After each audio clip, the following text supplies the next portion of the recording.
Hello नमस्कार साथियों, स्वागत है आपका हमारे चैनल में। आज की इस वीडियो में हम देखने वाले हैं टीबी बीमारी के बारे में, टीबी रोग के बारे में। कैसे होता है, क्यों होता है, उसके उपचार क्या हैं और कौन सी जांच के उपरांत उसे पता लगाया जाता है, कौन सी दवा ली जाती है, ये सब चीज़ें हम इस वीडियो में कवर करने वाले हैं। आपको बता दूं कि कंपटीशन लेवल परीक्षा में टीबी रोग से 2-3 तरह के प्रश्न पूछे जा सकते हैं। इसके अलावा हमारे दैनिक जीवन में भी टीबी से संबंधित जानकारी बहुत ही उपयोगी है। अगर हम जानकारी नहीं रखेंगे तो कभी भी इस बीमारी के शिकार हो सकते हैं। तो इसको ध्यान में रखते हुए हम दोनों तरह से फ़ायदेमंद है, इसलिए टीबी बीमारी के बारे में हम इस वीडियो में चर्चा करने वाले हैं। यह बहुत ही तेज़ी से वायु द्वारा भी फैलता है और बहुत तेज़ी से एक व्यक्ति से दूसरे व्यक्ति में पहुंच जाता है। यह जीवाणु द्वारा होता है। साथियों, चलिए आज की इस वीडियो में हम पूरा डिटेल से जानेंगे। तो साथियों, टीबी रोग को क्षय रोग भी कहते हैं और तपेदिक भी कहते हैं और राजयक्षमा भी कहा जाता है। साथियों, आपको बता दूं कि ये अगर आप किसी एग्ज़ाम की तैयारी कर रहे हैं तो उसमें 2-3 तरह के प्रश्न आते हैं कंपटीशन लेवल एग्ज़ाम में। इसके अलावा अगर आप बीएड कर रहे हैं तो बीएड सेकेंड ईयर में आपको इस बीमारी के बारे में लिखने के लिए पूरा एक बड़ा क्वेश्चन दिया जा सकता है, क्योंकि ये आपके सिलेबस में है। ठीक, तो अगर आपको लिखना है तो मैं आपको जितना बता रहा हूँ एकदम टॉपिक वाइज बताऊंगा, आप अपने परीक्षा में लिख भी सकते हैं। ठीक, तो क्षय रोग या टीबी रोग या तपेदिक रोग या राजयक्षमा भी इसे कहा जाता है। साथियों, यह रोग ट्यूबरकल बैसिलस नामक जीवाणु से होता है। किस जीवाणु से होता है? ट्यूबरकल बैसिलस नामक जीवाणु से होता है तथा यह वायु में बहुत तेजी के साथ फैलता है। एक व्यक्ति से दूसरे व्यक्ति में छींकने खांसने से भी एक दूसरे व्यक्ति में पहुंच जाता है इस रोग का जीवाणु। तो साथियों, जो टीबी रोग है वह ट्यूबरकल बैसिलस नामक जीवाणु से होता है। पहले तो ये क्वेश्चन आपका कंपटीशन लेवल परीक्षा में भी पूछ लिया जाता है कि टीबी रोग किस चीज़ से होता है, तो वहाँ आपको जीवाणु, विषाणु इस तरह के ऑप्शन मिल जाएंगे, तो वहाँ आपका जीवाणु उत्तर सही है। इसके अलावा कौन से जीवाणु से होता है, इस टाइप का क्वेश्चन आपसे पूछ लेता है तो आपका ट्यूबरकल बैसिलस नामक जीवाणु से होता है साथियों। और यह बहुत तेजी से वायु में फैलता है और यह एक संक्रामक रोग है। इसके अलावा हमारे देश में जो है 5 से 6 लाख व्यक्ति जो है हर समय जो है पीड़ित रहते हैं इस बीमारी से। हमारे देश में कितने? 5 से 6 लाख व्यक्ति जो है इस रोग से हमेशा पीड़ित रहते हैं साथियों। 50,000 जो है, एक रिपोर्ट के मुताबिक 50,000 प्रतिवर्ष व्यक्ति जो है इस रोग के शिकार हो जाते हैं, यानी कि प्रतिवर्ष 50,000 जो है मौत इस बीमारी से हो जाता है, जिसमें 5% बच्चे भी शामिल हैं। ठीक, यह जो है भारत में बहुत तेज़ी के साथ पाया जाता है। हालांकि जो है यह सभी देशों में लगभग पाया जाता है, लेकिन भारत में अधिक मात्रा में पाया जाता है, क्योंकि यहाँ पर जो है औद्योगिक धंधे होते हैं और बड़े बड़े शहर हैं, वहाँ पर का वायु प्रदूषित है और जो निर्धन व्यक्ति हैं, अज्ञान व्यक्ति हैं, वो गंदे जगहों पर रहते हैं शहरों में, और पर्याप्त भोजन के कारण, अपोषित भोजन के कारण उन्हें जो है ये रोग आसानी से हो जाता है। और जब फैलता है तो वो साफ़ सफाई नहीं कर पाते और इन सब कारण और बीमारी पर ध्यान नहीं दे पाते, जांच नहीं करवा पाते। इस कारण जो है वो आसपास अपने लोगों से मिलते रहते हैं, इस कारण जो है ये एक दूसरे व्यक्तियों में तेज़ी से फैलता जाता है। ठीक, यह रोग साथियों कहाँ पर पाया जाता है? यह रोग समशीतोष्ण उष्णकटिबंधीय जलवायु के भागों में घनी बस्तियों एवं दूषित वायु वाले स्थानों में अधिक पाया जाता है। मैंने आपको बताया कहाँ पर? समशीतोष्ण उष्णकटिबंधीय जलवायु के भागों में, जहाँ पर घनी बस्तियाँ होती हैं, दूषित जलवायु होता है, वहाँ पर अधिकतम मात्रा में पाया जाता है यह रोग। क्षय रोग जो है साथियों शरीर के किसी भी अंग को प्रभावित कर सकता है और यह 2 प्रकार का होता है, एक फुसफुसीय रोग, एक फुसफुसीय और दूसरा है आपका अफुसफुसीय क्षय रोग। इसके बारे में अभी हम बाद में बात करेंगे। तो क्षय रोग शरीर के किसी भी अंग जैसे फेफड़ों, अस्थियों, मेरुदंड, चर्म, मस्तिष्क की झिल्ली, आंतों या आँखों तथा कान की झिल्ली में हो सकता है, यानी आंत की झिल्ली और आँखों की झिल्ली या कान की झिल्ली में भी हो सकता है। ठीक साथियों, इसमें सर्वप्रमुख क्या है? सर्वप्रमुख इसमें फेफड़ों से संबंधित क्षय रोग है। अधिकतर लोगों में जो है 80% लोगों में फेफड़ों से संबंधित क्षय रोग पाया जाता है। यह रोग फेफड़ों पर बहुत तेजी से हावी होता है, श्वसन प्रक्रिया को जो है बहुत तेजी से प्रभावित करता है। तो साथियों आगे बढ़ते हैं। अगला आपका, अगर आप लिख रहे हैं तो अगला हेडिंग है आपका रोग के कारण। रोग के कारण में आपके 3 प्रकार के हैं, 3 कारक हो सकते हैं। पहला है अज्ञानता, दूसरा है निर्धनता, तीसरा है निदान एवं उपचार की व्यवस्था का अभाव। तो अज्ञानता की बात करते हैं साथियों। भारत में जो है बहुत से लोग, अधिकतर जनसंख्या कहाँ पर, ग्रामीण है और जो है अज्ञान है साथियों। बहुत से लोग ऐसे हैं जो पढ़े लिखे नहीं हैं और अज्ञान हैं और जो है गांव में रहते हैं, वहाँ पर उपचार भी अभी अच्छे से उपलब्ध नहीं है। इसके अलावा शहरों में जो है, बस्तियों में गंदे स्थानों पर रहते हैं, अज्ञानता कारणवश वो जो है जान नहीं पाते कि हमें क्या हो गया है और इसका उपचार कैसे कराना चाहिए, जांच कराना चाहिए कि नहीं।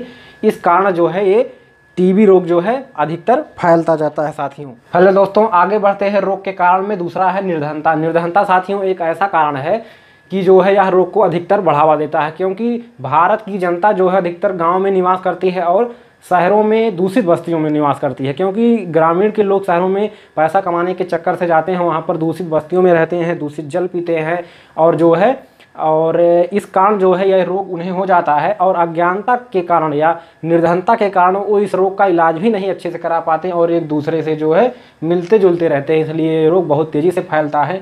निर्धनता के कारण वो पोषित भोजन भी नहीं ले पाते, अच्छे भोजन भी नहीं ले पाते, ना तो अच्छे से अपने जगह की सफाई कर पाते हैं, जिसके कारण यह रोग अधिकतर फैलता है। तीसरा है साथियों निदान एवं उपचार की व्यवस्था का अभाव। निर्धनता और अज्ञानता के कारण साथियों मनुष्य जो है अपना उपचार अच्छे से नहीं करा पाता। रोग होने के कारण भी वह ना तो डॉक्टर के पास जाता है और ना ही जो है अच्छे उपचार के लिए किसी बड़े अस्पताल में भी जाता है, ठीक। और जो है ना तो इससे बचने का कोई उपाय ही करता है, वह लगातार एक दूसरे से मिलता रहता है, जिसके कारण यह रोग एक दूसरे से में फैलता रहता है साथियों। यह रोग साथियों 2 प्रकार का होता है। पहला है आपका फुसफुसीय क्षय रोग। मैंने आपको बताया था कि जो है क्षय रोग सबसे ज़्यादा किसमें पाया जाता है साथियों, फेफड़ों में पाया जाता है और यह सबसे ज़्यादा जो है श्वसन तंत्र को प्रभावित करता है। तो फुसफुसीय क्षय रोग, पहला है फुसफुसीय क्षय रोग, दूसरा है अफुसफुसीय क्षय रोग। तो साथियों जो है फुसफुसीय क्षय रोग, ये जितने भी रोगी होते हैं उनमें 80% लोगों में कौन सा, फुसफुसीय क्षय रोग पाया जाता है। यानी कि 80% क्षय रोग जो है फुसफुसीय क्षय रोग ही होता है, 20% आपका अफुसफुसीय क्षय रोग में आता है, ठीक। तो रोग के कारण क्या है साथियों, रोग के कारण, यह रोग होता कैसे है, किन कारणों से हो जाता है, इस पर हम चर्चा करते हैं। तो पहला है आपका साथियों पैतृक या वंशानुगत हेरेडाइटरी, यानी कि आपके जो है पूर्वजों में अगर ये रोग है तो आपको भी हो सकता है या आपके बच्चे में हो सकता है। तो ये जो है पैतृक या मतलब वंशानुगत भी होता है, मतलब एक पीढ़ी से दूसरी पीढ़ी में भी कुछ लक्षण इसके चले जाते हैं। दूसरा क्या है साथियों, प्लूरिसी, निमोनिया, खसरा आदि से फेफड़ों के दुर्बल हो जाने से कारण, खसरा या निमोनिया आदि हो जाने के कारण आपके फेफड़े दुर्बल हो जाते हैं, तो जो है ये बीमारी आप पर हावी हो सकती है। इसके बाद तीसरा देखते हैं क्षय रोग से ग्रसित पशुओं का दुग्धपान करने से। अगर कोई पशु क्षय रोग से ग्रसित है, अगर आप उसका दुग्धपान कर लेते हैं तो आप में भी यह रोग आराम से चला जाएगा। कौन सा जीवाणु जाएगा, ट्यूबरकल बैसिलस नामक जीवाणु आप में प्रवेश करना जाएगा और आप इस रोग से ग्रसित हो जाएंगे साथियों। चौथा देखते हैं क्षय रोग के संपर्क में आने पर बचाव के उपाय ना करने पर। क्षय रोगी के, यानी कि अगर किसी व्यक्ति को यह रोग टीबी रोग हुआ है और आप उसके पास चले गए, उससे बातचीत कर रहे हैं, आप उसके नज़दीक चले गए, तो वो जीवाणु जो है आपके अंदर जा सकता है। इसके कारण भी आपको यह बीमारी हो सकती है। अगर ऐसी कंडीशन में आप जाते हैं तो आप अगर इससे बचाव नहीं करते हैं तुरंत ही, मतलब आप कुछ दवाएं लीजिए, डॉक्टर से सलाह लीजिए कि मैं ऐसे व्यक्ति के पास चला गया था तो मुझे हो सकता है, मैं क्या करूं। साफ़ सफाई रखिए, अपने शरीर को स्वास्थ्य पर ध्यान दीजिए। तो ये सब अगर आप नहीं करेंगे तो भी आपको ये रोग हो सकता है साथियों। इसके बाद आगे बढ़ते हैं अत्यधिक मानसिक तनाव तथा शारीरिक दुर्बलता। मानसिक तनाव साथियों, मेंटल स्ट्रेस, स्ट्रेस जो है बहुत महत्वपूर्ण भूमिका निभाता है। तनाव जो है कैंसर जैसी बीमारी का भी महत्वपूर्ण कारक है। तो जो अत्यधिक मानसिक तनाव और शारीरिक दुर्बलता भी इसका कारण है। इसके अलावा मद्यपान, अगर आप मद्यपान करते हैं यानी कि मदिरा, दारू, शराब पीते हैं, तब भी आपको ये रोग हो सकता है। इसके बाद दूसरे नंबर पर आता है साथियों अफुसफुसीय क्षय रोग। फेफड़ों के अतिरिक्त शरीर के अन्य भाग जो है, अन्य भागों में यह रोग पाया जाता है। कौन सा, अफुसफुसीय क्षय रोग। मतलब फेफड़ों के अतिरिक्त अगर किसी भाग में होता है तो उसे अफुसफुसीय क्षय रोग कहा जाता है। जो है फुसफुसी मार्ग से रोग जो है ये फुसफुसी मार्ग से प्रवेश करके रक्त में मिलकर अथवा लसिका मार्ग से आक्रमण करके अस्थियों तथा अस्थि संधियों, मस्तिष्क तथा मेरुरज्ज, पेट एवं गुर्दों के कुछ भाग पर हानि पहुंचाता है। कहाँ से साथियों प्रवेश करता है? रोग जो है फुसफुसी मार्ग से प्रवेश करता है और रक्त में मिल जाता है ये जीवाणु, ठीक साथियों। अथवा लसिका मार्ग से आक्रमण करके अस्थियों, अस्थिसंधियों, मस्तिष्क तथा मेरुरज्ज अथवा जो है पेट एवं गुर्दे के कुछ भागों में आक्रमण करता है और जो है उन्हें हानि पहुंचाता है। यदि इसका प्रारंभ पता लग जाता है तो आप जल्द ही ठीक हो जाएंगे साथियों। इसके अलावा आपको बता दूं कि प्रतियोगी परीक्षा में ये प्रश्न पूछा जाता है कि टीबी रोग, विश्व टीबी रोग दिवस कब मनाया जाता है? विश्व टीबी दिवस कब मनाया जाता है? तो आपका कब मनाया जाता है? 24 मार्च को। कितना? 24 मार्च को आपका जो है विश्व टीबी दिवस मनाया जाता है। याद रखिए, प्रतियोगी परीक्षा में भी आपका पूछ लिया जाता है। आगे भी बताऊंगा क्या प्रतियोगी परीक्षाओं में पूछा जाता है, बने रहिए वीडियो पर। रोग का निदान साथियों, छाती का एक्सरे करा के जो है इसका पता लगाया जाता है। तो यदि फेफड़ों का एक्सरे कराने पर उसमें छाया दिखता है तो यह माना जाता है कि व्यक्ति जो है टीबी रोग से ग्रसित है। प्रारंभ में पता चलने पर उपचार आसानी से हो जाता है और रोगी जो है जल्दी ही ठीक हो जाता है। इसके बाद जो है समय समय पर रोगी को जांच कराते रहना चाहिए। एक्सरे कराने पर आपके जो फेफड़े होते हैं साथियों उसमें छायांकित भाग दिखाई देते हैं, तो इससे पता चल जाता है कि आपका फेफड़ा जो है रोगी हो गया। ठीक, रोग का उपचार साथियों, आगे बढ़ते हैं। रोग का उपचार, पूर्व में रोगी को सैनिटोरियम में रखा जाता है। कहाँ पर साथियों? पूर्व में, पहले जब दवाओं का विकास नहीं हुआ था अच्छे से, तो पूर्व में रोगी को सैनिटोरियम में रखा जाता था। इसके अलावा उन्हें पौष्टिक एवं सुपाच्य भोजन, दवाइयाँ, पूर्ण विश्राम, अलग कमरे में धूप युक्त हो और वायु जो है अच्छे से आती हो, ऐसे कमरे में रखा जाता था। क्या साथियों?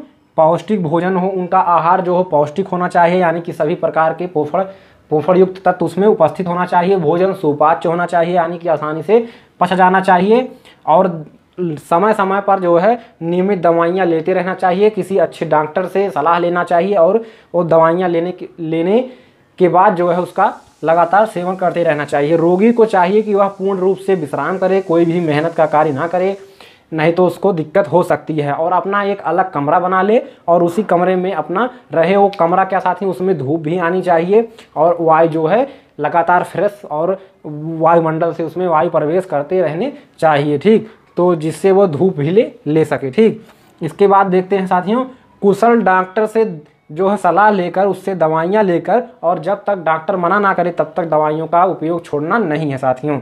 ज्वर रहने तक पूर्ण विश्राम, यानी कि अगर उसको बुखार है तो जब तक बुखार जो है ख़त्म नहीं होता तब तक उसे पूर्ण विश्राम लेते रहना है साथियों। कोई भी मेहनत का कार्य नहीं करना है। 5 से 6 माह बाद, यानी कि 5 से 6 महीने बाद ही वह व्यक्ति कोई कार्य करने योग्य होता है पूर्ण रूप से। इसके अलावा साथियों, आहार में सतर्कता, यानी कि टीबी रोग के जो रोगी है टीबी रोग से, उसको जो है आहार में, अपने खान पान में पूर्ण सतर्कता बरतनी चाहिए। पौष्टिक सुपाच्य संतुलित भोजन लेना चाहिए, यानी कि सभी तत्व उसमें उपस्थित हों, सुपाच्य हो, संतुलित हो भोजन लेना चाहिए, ताकि रोगी आसानी से उसे पचा सके और आवश्यक तत्व जो शरीर के लिए हैं उसकी पूर्ति कर सके। स्वास्थ्य लाभ के पश्चात समय समय पर डॉक्टरी जांच करते रहना चाहिए। अगर आप ठीक भी हो गए हैं तो आपको समय समय पर साथियों इसकी जांच कराते रहना चाहिए, जिससे रोग पुनः ना उभरे। क्योंकि अगर आप जो है इस पर ध्यान देना बंद कर देंगे तो आपको कुछ दिन बाद फिर ये रोग हो सकता है साथियों। ठीक, इसके बाद साथियों, कंपटीशन लेवल परीक्षा में पूछा जाता है कि टीबी रोग से बचने के लिए कौन सी वैक्सीन लगवाई जाती है। पहले जिनमें ये लक्षण मतलब होने की संभावना होती है तो कौन सी वैक्सीन लगाई जाती है? BCG। कौन सी वैक्सीन साथियों? BCG वैक्सीन लगाई जाती है टीबी रोग से। BCG वैक्सीन लगाई जाती है टीबी रोग से बचने के लिए। इसके बाद रिफैम्पिसिन, क्या साथियों? रिफैम्पिसिन एंटीबायोटिक दवा होती है। क्या साथियों? रिफैम्पिसिन एंटीबायोटिक दवा होती है जो टीबी रोगी को दिया जाता है साथियों। तो ये कुछ जानकारी थी टीबी रोग के बारे में। अगर आपको अच्छा लगा तो लाइक शेयर कमेंट जरूर करें और हमारे चैनल को सब्सक्राइब जरूर करें। आगे आपको अन्य जानकारी लगातार हमारे चैनल पर मिलती रहेगी साथियों। तो नमस्कार।